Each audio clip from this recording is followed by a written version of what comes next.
Hello hi मेरे प्यारे दोस्तों, सरस्वती मां पाठशाला में आपका स्वागत है। आज का टॉपिक है हमारा उत्प्रेरक का प्रभाव, इफेक्ट ऑफ कैटलिस्ट। ठीक है,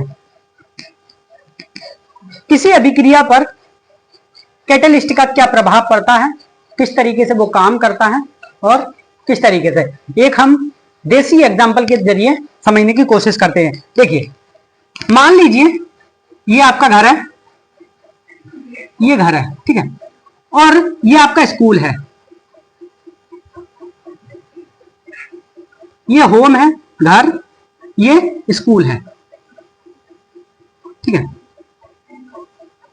तुम्हारे स्कूल की और घर की दूरी, इन दोनों के बीच की दूरी 50 किलोमीटर की है,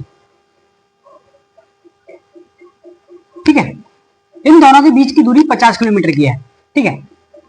तुम्हारे घर से, यानी कि आपके घर से और आपके स्कूल तक एक बस चलती है, जिस रोड के रास्ते में आपका घर पड़ता है, जिस रोड के रास्ते में आपका स्कूल पड़ता है, उस रास्ते में एक बस चलती है, ठीक है।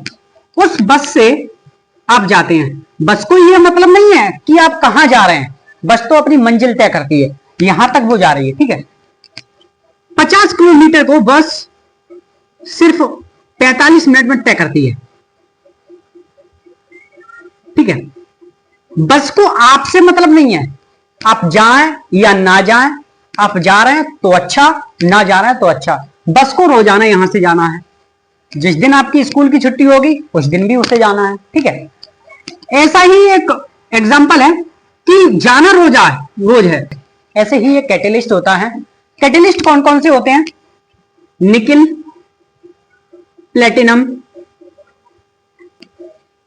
प्लेटिनम और पीडी, लेड, ठीक है, ये होते हैं।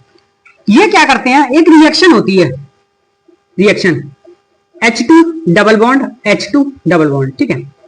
ये रिएक्शन क्या करती है, और ये रिएक्शन H2 से रिएक्शन करती है, यानी कि इसे क्या कहते हैं, वैसे इथीन कहते हैं, इथीन, ठीक है। और ये इथीन किससे रिएक्शन करता है? H2 से। जब ये H2 से रिएक्शन करता है तो H3 CH3 और CH3 का निर्माण करता है, ठीक है। CH2 double bond CH2 H2 से रिएक्शन करता है तो CH3 बॉन्ड CH3 का निर्माण करता है, ईथेन का निर्माण करता है, ईथेन, ठीक है। अब आप सोचते होंगे ये रिएक्शन ऐसे ही हो जाती है, नहीं, इसे होने में H और H के बीच का बॉन्ड टूटता है, ठीक है। H और H के बीच का बॉन्ड 1200 किलो जूल की एनर्जी पे टूटता है, किलो जूल, ठीक है, 1200 किलो जूल की एनर्जी पे, ठीक है। H और H का बॉन्ड, इतनी बड़ी एनर्जी की जरूरत पड़ती है। अब हमारा काम करता है कैटलिस्ट। क्या काम करता है? कैटलिस्ट काम करता है कि आता है कैटलिस्ट, मान लेते हैं हमने निकल ले लिया, और जो H है, H और H इस तरीके से चिपटे हुए हैं, इस तरीके से कि वो बॉन्ड तो टूट ही नहीं सकता, इतने मजबूत से चिपटे हुए हैं, यानी कि बहुत मजबूत से अपने बॉन्ड को मजबूती से अंदर की ओर खींचे हुए हैं, बॉन्ड टूट ही नहीं सकता। कैटलिस्ट क्या करता है? कैटलिस्ट उन दोनों को अपनी सतह पर चिपका लेता है, इस तरीके से, और सतह पर चिपका करके ऐसा एक झटका मारता है, ऐसा झटका देता है कि अबे तुम इतनी जोर से क्यों चिपके हुए, और झटका दे करके इनका बॉन्ड कमजोर कर देता है। जो पहले 1200 किलो जूल पर मतलब टूट रहे थे, अब वो जब निकल आ जाएगा वो टूटेंगे 600 किलो जूल पर, सही, इतनी एनर्जी पर टूटेंगे, ठीक है।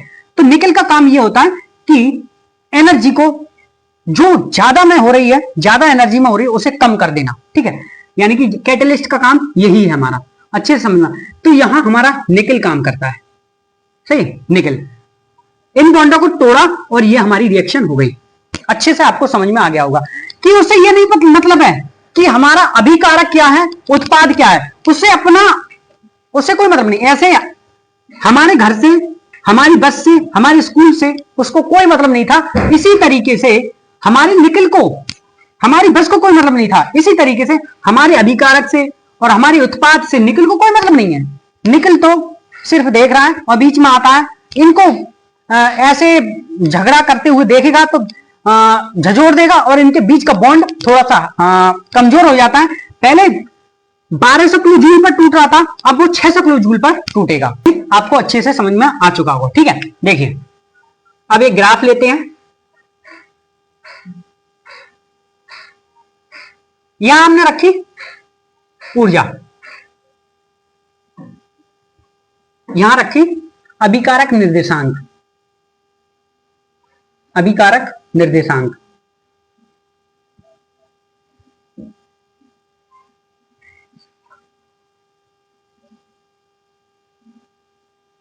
ठीक है, मान लेते हैं हमारा अभिकारक यहां था, यहां। ठीक है, और जब वो उत्पाद बनाएगा पहले इस तरीके से आएगा और इस तरीके से उत्पाद बनाएगा। ठीक है, पहले उत्पाद बन रहा था हमारा, ठीक है, ये अभिकारक है हमारा, अभिकारक। ठीक है, यहां उत्पाद का निर्माण हो रहा था, सही। और यहां से जब हमारे कैटलिस्ट काम नहीं कर रहा था, बिना कैटलिस्ट के हमारा उत्पाद बन रहा है, तो यहां से यहां तक जो एनर्जी काम में आती है उसे ई ए से प्रदर्शित करते हैं। कल देखा था हम आपने। ठीक है, ई ए, इसे संक्रियण ऊर्जा कहते हैं। क्या कहते हैं? संक्रियण ऊर्जा। ठीक है, ई ए से प्रदर्शित करते हैं। ये कब का काम है? जब हम उत्प्रेरक को काम में नहीं ले रहे हैं तो हमारा उत्पाद का निर्माण हो रहा है। ठीक है, अब देखिए कि जब हमने उत्प्रेरक को काम में लिया तो देखा कि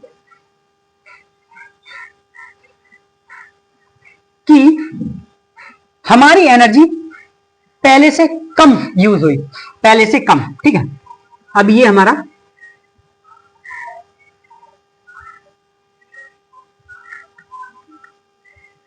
ये E1 है, ये E2 है। ठीक है, लिखेंगे उत्प्रेरक के बिना, प्रेरक के बिना अभिक्रिया, अभिक्रिया का पथ। ठीक है, उत्प्रेरक के बिना अभिक्रिया का पथ ये है। ठीक है, अब क्या है दूसरा? अब दूसरा है उत्प्रेरक की उपस्थिति में, उत्प्रेरक की उपस्थिति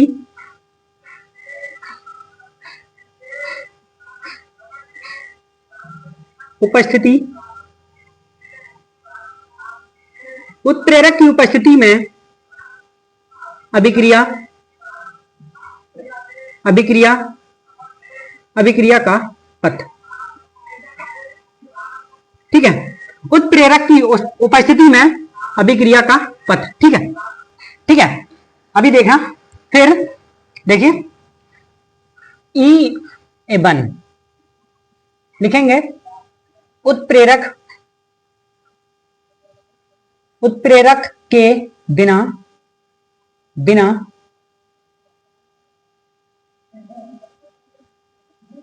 संक्रियण ऊर्जा। ठीक है, फिर दूसरी हमारी है E2, E2 है उत्प्रेरक, उत्प्रेरक की उपस्थिति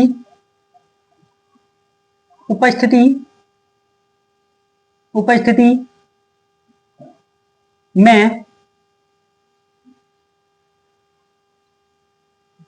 संक्रियण ऊर्जा। ठीक है, E1 हमारी उत्प्रेरक के बिना संक्रियण ऊर्जा, E2 हमारी उत्प्रेरक की उपस्थिति में संक्रियण ऊर्जा। ठीक है, आपको अंतर दिखाई दे रहा होगा कि जब हमने उत्प्रेरक को यूज किया, उत्प्रेरक को प्रयोग में लिया, तो हमारी एनर्जी कम लग रही है। ठीक है, ऐसे हमने यहां देखा कि जब हमारा कैटेलिस्ट नहीं लगता तो 1200 किलो जूल की इस हाइड्रोजन के बॉन्ड को तोड़ने की एनर्जी की जरूरत पड़ती। जब हमारा कैटेलिस्ट निकल काम में आया तो उसने क्या किया, 1200 को 600 किलो जूल में ही तोड़ के काम कर दिया। ठीक है, तो कितना फायदा हुआ कि उत्प्रेरक के बिना संक्रियण ऊर्जा इतनी खर्च हो रही है, उत्प्रेरक की उपस्थिति में संक्रियण ऊर्जा इतनी। समझ में आ चुका। आप आगे देखिए कि देखिए आप देख रहे हैं कि जो EA1 बड़ी एनर्जी है EA2 के।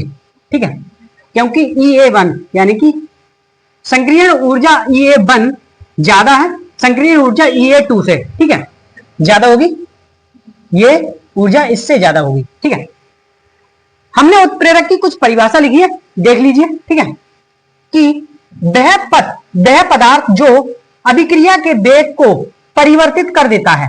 ठीक है, यहां हमने क्या देखा कि हाइड्रोजन बॉन्ड को तोड़ने के लिए 1200 किलो जूल की एनर्जी की जरूरत होती है, पर हमारा उत्प्रेरक यानी कि निकल आता है, उन दोनों को इस तरीके से अपनी सतह पर चिपका लेता है कि उनकी आधी एनर्जी खत्म कर देता है और वो 600 किलो जूल में हम तोड़ सकते हैं। ठीक है, तो वो ही कह रहा है कि वह पदार्थ जो अभिक्रिया के वेग को परिवर्तित कर देता है, जैसे ही पहले उत्प्रेरक के बिना हम अभिक्रिया का पथ ये था इतना।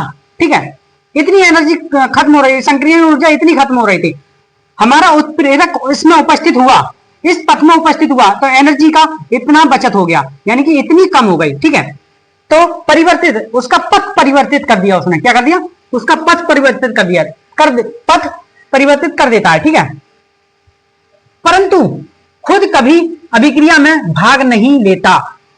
ठीक है, ये निकिल प्लेटिनम पीडी कभी अभिक्रिया में खुद भाग नहीं लेते हैं, सिर्फ उनकी एनर्जी को कम कर देते हैं। ठीक है, कभी कैटेलिस्ट अभिक्रिया में भाग नहीं लेता है, ना तो उसे अभिकारक से मतलब है ना उत्पाद से मतलब है, सिर्फ उसे तो ये मतलब है कि ऐसे यहां पर हमारे घर से स्कूल तक पहुंचाने में सिर्फ बस हमारे काम में आ रही थी।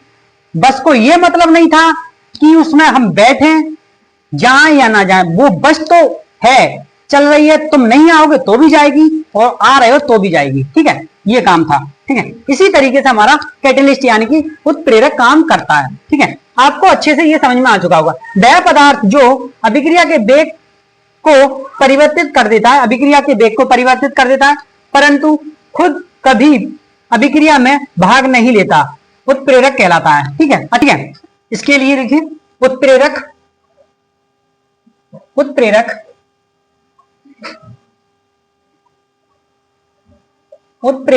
अभिक्रिया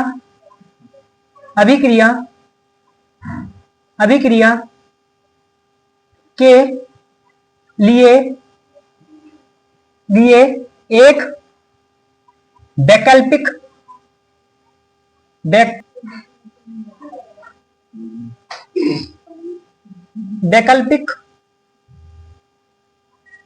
पथ प्रदान करता है, वैकल्पिक पथ प्रदान करता है। ठीक है, जिससे संक्रियण ऊर्जा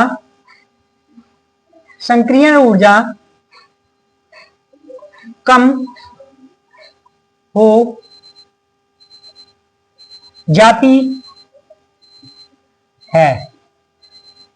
ठीक है, उत्प्रेरक अभिक्रिया के लिए एक वैकल्पिक पथ प्रदान करता है, जिससे संक्रियण ऊर्जा कम हो जाती है।